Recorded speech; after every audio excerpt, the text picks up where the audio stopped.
The story begins in the shadow of a mountain that trembled with thunder and flame, a place where the people of Israel gathered after escaping the grasp of Egypt and crossing the harsh wilderness.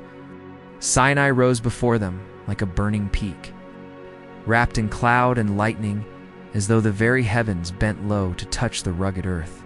From within that cloud came a voice that spoke commandments meant to shape a nation, words carved first into the air before they were carved into stone. Moses climbed the mountain to receive these commands, remaining there for 40 days and nights.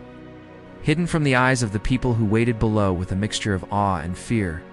It was in that moment of separation, with Moses lifted into the storm and the people trembling at the foot of Sinai, that the command for a sacred chest was given. According to Exodus 25:10-22, the instructions were precise. As though the one who commanded it sought to imprint something eternal upon the work of human hands. The people were told to gather gold, acacia wood, fine linen, and precious stones. Nothing ordinary was chosen, for this chest was meant to hold the stone tablets that Moses would bring down from the mountain. The craftsmen worked with a sense of reverence as they shaped the acacia boards, overlaid them with gold, and molded the rings through which poles would pass. Upon the top they forged a cherubim, their wings stretching outward to overshadow a space that would become known as the mercy seat. Between those wings, Scripture describes a voice that would speak to Moses, giving commands for the people of Israel. It was more than an artifact. It was more than the work of artisans. The people understood that this box, which came to be called the Ark of the Covenant, was meant to be the meeting point between heaven's authority and the journeying nation. When Moses finally descended from Sinai with the tablets of stone in his hands, the people saw his face shining with a radiance that made them draw back in fear. The chest they had constructed waited at the heart of the newly built tent of meeting, its golden form glinting in the flickering light of lamps and incense. The book of Exodus describes how, when the tent was set up, a cloud descended upon it, filling the inner chamber with a presence so overwhelming that even Moses could not enter until the moment passed. Exodus 42:34-35.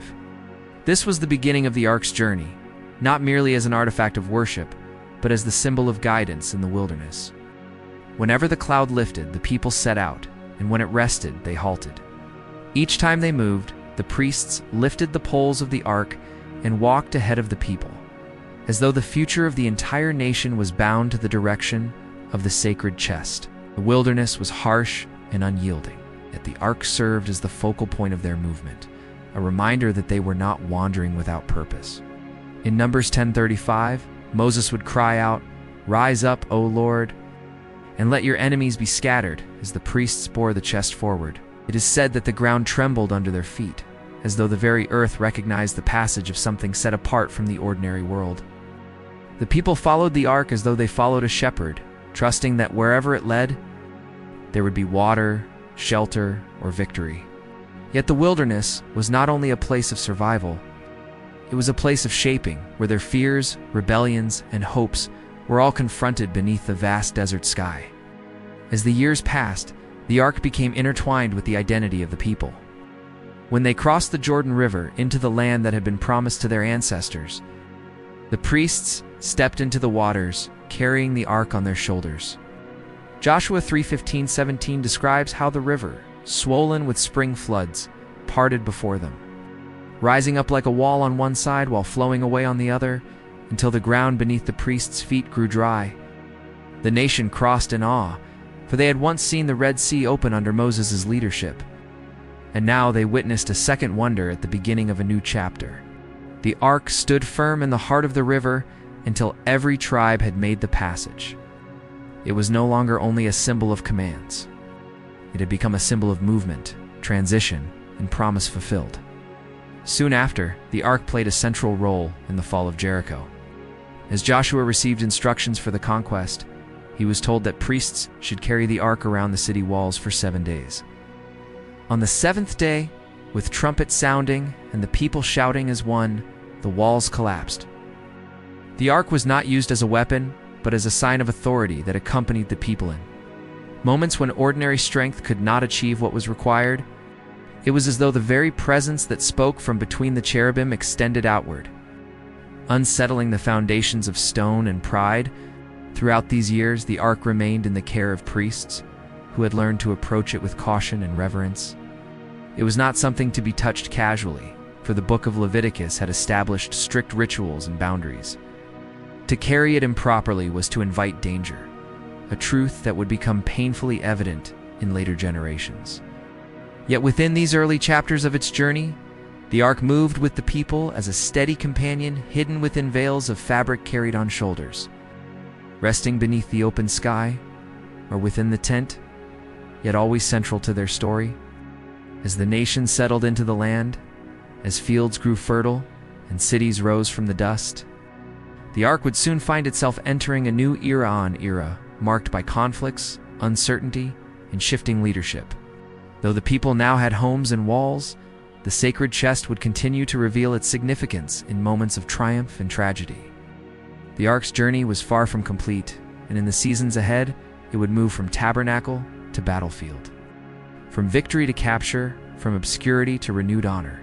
Each step would deepen the mystery surrounding the chest that had once been shaped in the wilderness under the watchful eyes of craftsmen, and guided by commands spoken upon a mountain of thunder. And so the story continues, carrying us from the open wilderness into the struggles of a young nation, where kings, prophets, and enemies each play their part in shaping the ark's path. What began at Sinai would soon unfold across valleys and strongholds, revealing moments of power, peril, and profound meaning. The destiny of a people, it became a symbol remembered across centuries. The land into which the people settled was promising yet restless, shaped by rival tribes, shifting alliances, and the constant pressure of neighboring nations. As the ark rested within the tabernacle at Shiloh, its presence remained a quiet center of the nation's worship, yet its history was still unfolding. Time had passed since the days of Joshua, and a new generation rose that remembered the stories, but had not witnessed the wilderness wonders firsthand. Their hearts wavered, their loyalties drifted, and the unity once forged beneath the desert sun began to erode. Yet within the veiled chamber of Shiloh, the ark stood unmoving, a silent witness to the changes sweeping over the people. It was during the lifetime of the priest Eli that a turning point emerged, one that would push the ark from sanctuary into the dangerous uncertainty of battlefields. The people faced growing threats from the Philistines, a powerful coastal nation whose warriors were disciplined and whose iron weapons were unmatched in the region. When the Israelites suffered defeat in an early skirmish, they lamented, wondering why they had been struck down. Their elders concluded that the ark should be brought to the battlefield, believing that its presence would guarantee victory, just as it had in days gone by. But their hearts were not set on obedience, and their motives were clouded by desperation. 1 Samuel 4:3-5 describes how the ark was carried out from Shiloh by the sons of Eli, Hophni, and Phinehas. As it entered the camp, the soldiers shouted with such force that the ground trembled. Even the Philistines heard the cry and trembled, for they remembered stories of the plagues that had struck Egypt and the victories that followed the ark in past generations. Yet fear did not deter them. They steeled themselves and resolved to fight with all their strength. The battle that followed was disastrous for Israel.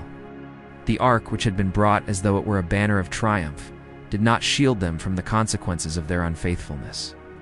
30,000 soldiers fell, Hophni and Phinehas died, and the ark itself was captured. Word reached Shiloh, and when the aged Eli heard that the ark had been taken, he fell from his seat and died. The nation plunged into shock, for this was the first time the sacred chest had ever fallen into enemy hands. The people mourned not only the loss, but the fear that the presence that guided their ancestors had been removed from them. Yet even in Philistine territory, the ark did not settle quietly. They brought it first to the city of Ashdod and placed it in the temple of their god, Dagon, setting it beside the idol as if to display their victory. But when morning came, the idol was found fallen on its face before the ark. They set it back in place, only to find it again prostrated the next day, this time with its head and hands broken upon the threshold. 1 Samuel 5:2-5. What followed was a series of afflictions upon the Philistine cities, as Gath and Ekron, wherever the ark was taken. Panic spread, and the leaders realized that they could not keep it. After 7 months, they prepared to return it, placing it on a new cart pulled by 2 cows that had never been yoked. They placed beside it offerings of gold shaped into representations of the afflictions they had suffered. The cows walked straight toward the land of Israel, lowing as they went, never straying, never turning aside. It was as though an unseen hand guided them along the dusty road until they came to Beth Shemesh. The people working in the fields rejoiced when they saw the ark and offered sacrifices upon receiving it, 1 Samuel 6:12-15. But the joy of its return was soon marred by a sobering reminder. Some among the people looked into the ark, disregarding the sacred boundaries set generations before. 1 Samuel 6:19 records that many men of Beth Shemesh died because of this irreverence. Fear and sorrow once again swept across the community, and the people sent messengers to Kirioth-Rimah, asking them to take the ark into their care. It was brought into the house of Abinadab, where his son Eleazar was consecrated to guard it.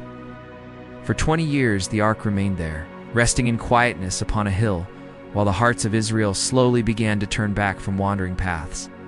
During this time, a young prophet named Samuel rose to prominence.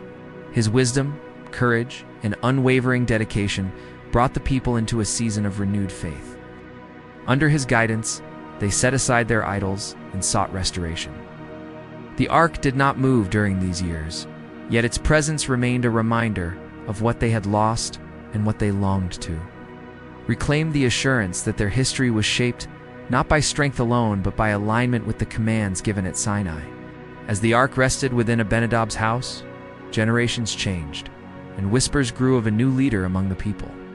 Saul was chosen as the first king of Israel, tall, commanding, and strong. Yet though his reign began with promise, his choices were marked by impatience and disobedience. He inquired of the ark at times, yet it was never central to his leadership, never carried with the sense of reverence shown in earlier generations. His reign shifted the nation politically but did not return the ark to the place of honor it once held. Then arose David, a shepherd, warrior, and poet whose rise began with the defeat of Goliath and whose heart was described in Scripture as one, aligned with God's own. David's desire to unite the tribes was not merely political, he sought to restore the spiritual center of the nation. He captured Jerusalem, making it his capital, and then set his heart on bringing the ark from Kirioth-Jearim to the city. 2 Samuel 6:1-2 describes how he gathered a great assembly. And with music and rejoicing, they set out to retrieve the sacred chest. But the journey began with a misstep. The people placed the ark on a cart instead of carrying it on the shoulders of priests, as the law had commanded. When the oxen stumbled and the ark swayed, a man named Uzzah reached out to steady it. The moment his hand touched the chest, he fell lifeless to the ground. The celebration halted instantly, replaced by shock and fear. David himself trembled, wondering how the ark could ever come to Jerusalem. It was taken instead to the house of Obed-Edom, where it remained for 3 months. During that time, the household prospered, and word reached David's ears. Encouraged, he resolved to try again, but this time with obedience and reverence. The priests carried the ark with sacrifices and singing marking each step. David danced with all his strength, overwhelmed with joy as the ark entered the city and was placed within a tent prepared for it. The people rejoiced, for the symbol that had wandered the wilderness, stood in rivers, circled cities, returned. Yet even in Jerusalem, the ark's journey was not complete. A king with grand dreams was rising, a king who would seek to build not a tent, but a house of stone and cedar to shelter the sacred chest. The story was about to enter a new era, one shaped by devotion, ambition, wisdom, and the search for permanence in a world of shifting kingdoms.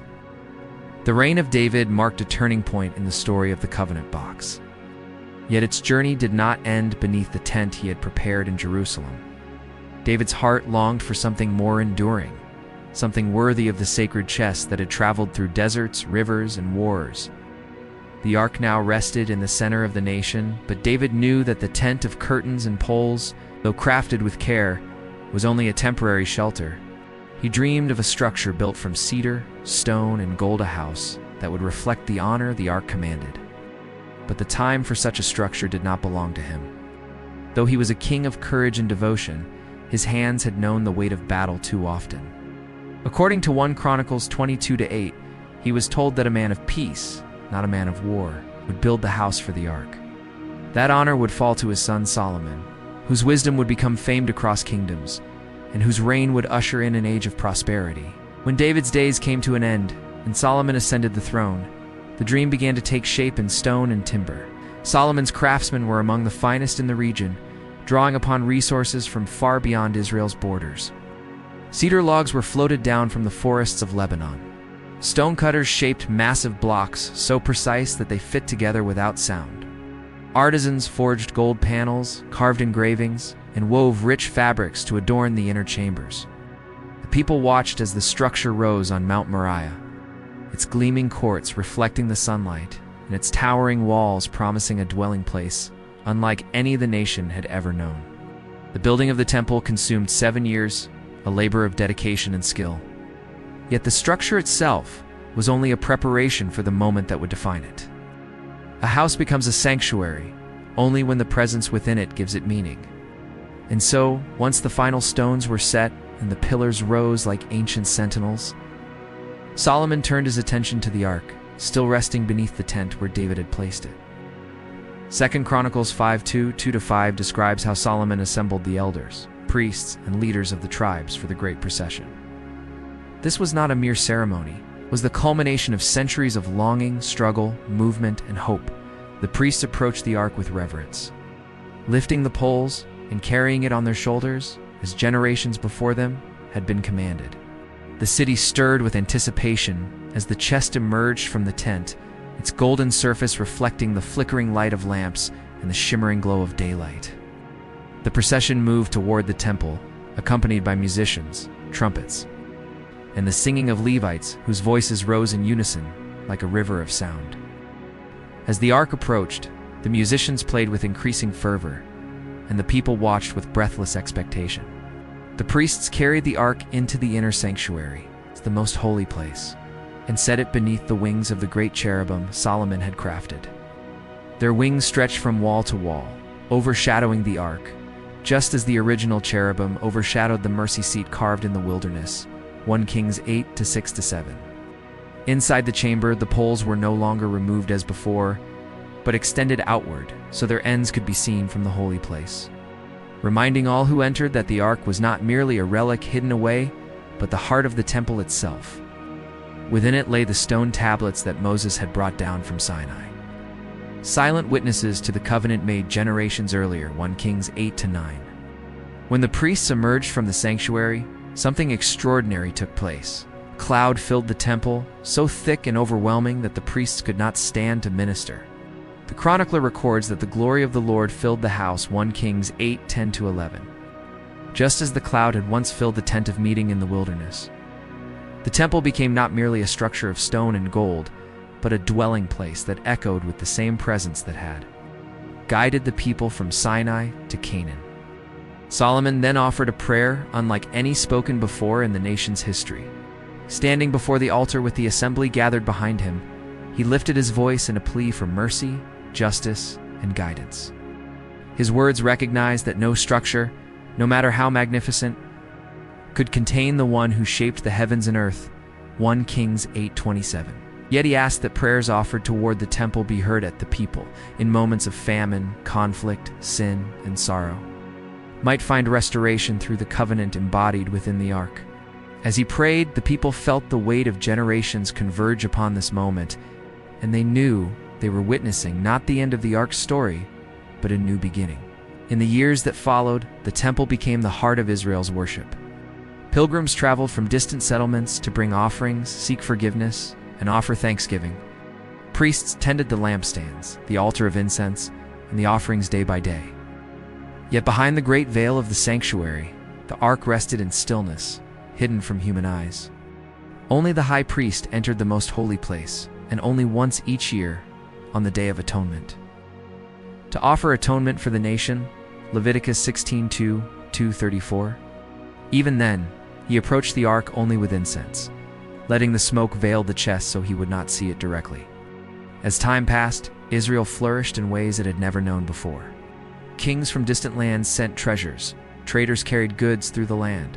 Solomon's wisdom drew visitors from every direction. Stories spread of the temple's grandeur and the mystery of the ark concealed within its inner chamber. Yet prosperity carries its own dangers. As the years progressed, the hearts of the people and even the king himself began to drift.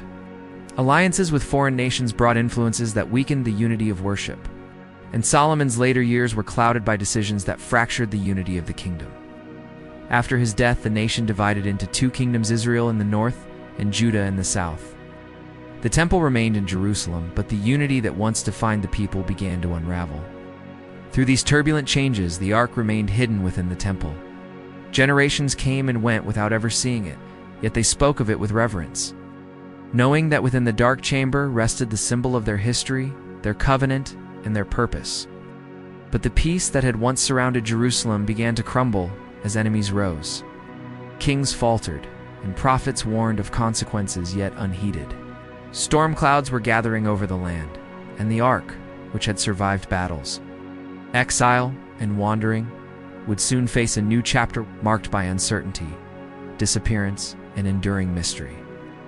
The story was about to enter its most enigmatic era, one that would shape legends and stir questions that echo through centuries. The temple still stood on its hill, gleaming beneath the sun, its courtyards echoing with prayers and offerings.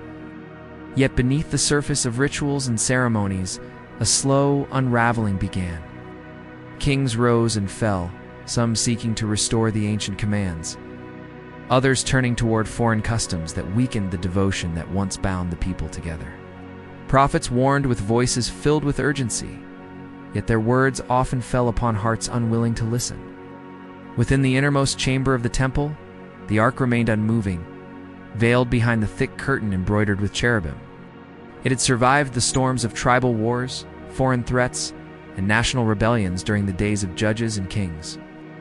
But now another storm gathered beyond the horizon, one unlike anything the nation had experienced before. The kingdom of Judah, though smaller than its northern counterpart, still held the temple, the priesthood, and the ark. Yet the northern kingdom of Israel fell first, overrun by the Assyrian Empire, its people scattered, its cities emptied. Judah watched the fall with dread, seeing in Israel's defeat a grim reflection of their own future if they continued down the same path. Some kings attempted to restore hope. Hezekiah, for instance, tore down idols and reestablished the ancient ways, reminding the nation of the covenant their ancestors had vowed to keep. The temple once again became the center of worship, and the ark remained in its chamber as a silent emblem of the restoration. When Assyria marched against Judah and surrounded Jerusalem, the people trembled. The Assyrian armies were feared across the region, known for their brutality and the swiftness with which they conquered mighty cities. But Hezekiah sought counsel from the prophet Isaiah, who assured him that Jerusalem would not fall to the invading force. What followed became one of the most striking moments in the nation's memory. According to 2 Kings 19:35, when night fell upon the Assyrian camp, an angel struck down a vast number of soldiers, 185,000, so that by morning the enemy lines lay silent and motionless.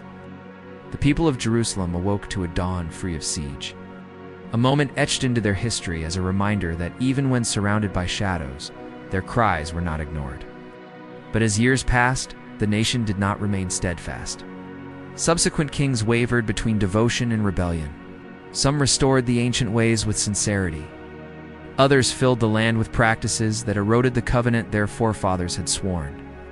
The temple itself, though still honored, became vulnerable to the choices of rulers who viewed it as a treasury rather than a sanctuary. Gold was stripped from its doors to pay off foreign powers, and offerings once made with reverence slowly lost their meaning. Then came Josiah, a young king whose heart burned for restoration. When he ordered repairs to the temple, a forgotten scroll of the law was discovered to Kings 22:8-11.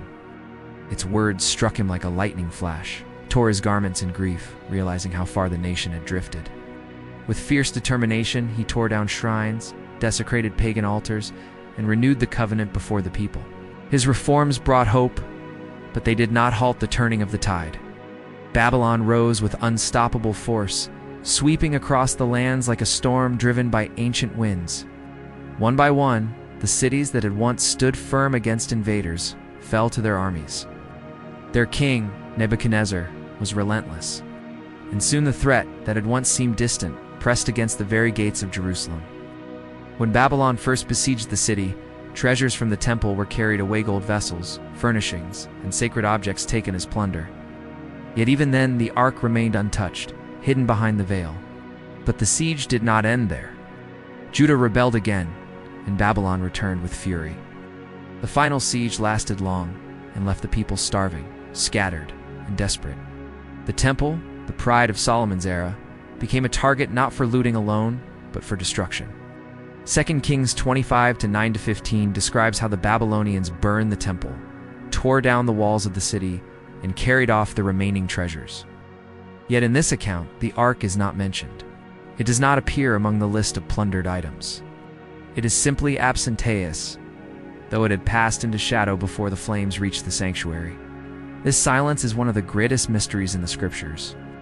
At the moment when the temple fell and the city was crushed, the ark's fate vanishes from recorded history. Others suggested it was taken away in secret during Josiah's reforms. Hidden in a cave, such as the one mentioned in later traditions that speak of the prophet sealing it until the days of restoration. Yet others claimed it was destroyed when the temple burned, though the absence of any mention of its destruction casts doubt on such claims. What is certain is that when the exiles returned generations later and rebuilt the temple under Zerubbabel, the ark was no longer present. The second temple lacked the sacred chest that had once defined the heart of worship. The most holy place stood empty, a hollow chamber that held memory rather than artifact. The people continued to honor the space where the ark had once rested. Yet its absence echoed through their rituals, leaving a longing that could not be filled by gold, stone, or ceremony. Still, the mystery did not diminish the reverence the people held for the ark. Stories of its power, its journey, and its role in their history passed from generation to generation. Across the centuries that followed the exile, the people who once carried the covenant box through deserts, wars, and triumphs now lived with a profound silence where the sacred object had once stood. The temple built in the days of Solomon had been shattered by the Babylonian armies. They rebuilt the sanctuary stone by stone. But in the Holy of Holies once, the resting place of the box, there was only an empty chamber. A reminder of something that had shaped their identity for generations. The absence of the box became almost as powerful as its presence had once been, a symbol of longing. Ancient writings from the returned exiles spoke of priests performing sacrifices in the rebuilt temple. Yet the most guarded room, once the heart of their worship, remained vacant. No chronicler of that era describes any attempt to reconstruct the box. No artisan dared to craft a replacement. It was not simply a lost artifact. It was a sacred trust that could not be recreated by human hands. In their minds, the covenant box was not something to be forged anew, but something that lived in memory, in scripture, in promise. The prophets of those days reminded the people that their hope did not lie in gold-covered wood, but in the one who had walked with them through the desert cloud and fire. Even without the box, the ancient covenant remained alive. The object itself had shaped their worldview, their law, their rhythm of worship, but its disappearance did not erase its impact. Instead, it deepened the sense of longing for restoration. In time, foreign empires rose around them. Persians, Greeks, and later the Romans cast shadows over their land. Through each era, seekers whispered about the covenant box, yet none revealed its location. There were no trustworthy sightings, no priestly confirmation, no rediscovery during temple renovations. Generations came and went, and the silence around the box only grew heavier. As centuries turned, the people began to understand that the power of the box had never been locked within the artifact itself, but in the one who had chosen to dwell among them. The object was a signpost pointing beyond itself.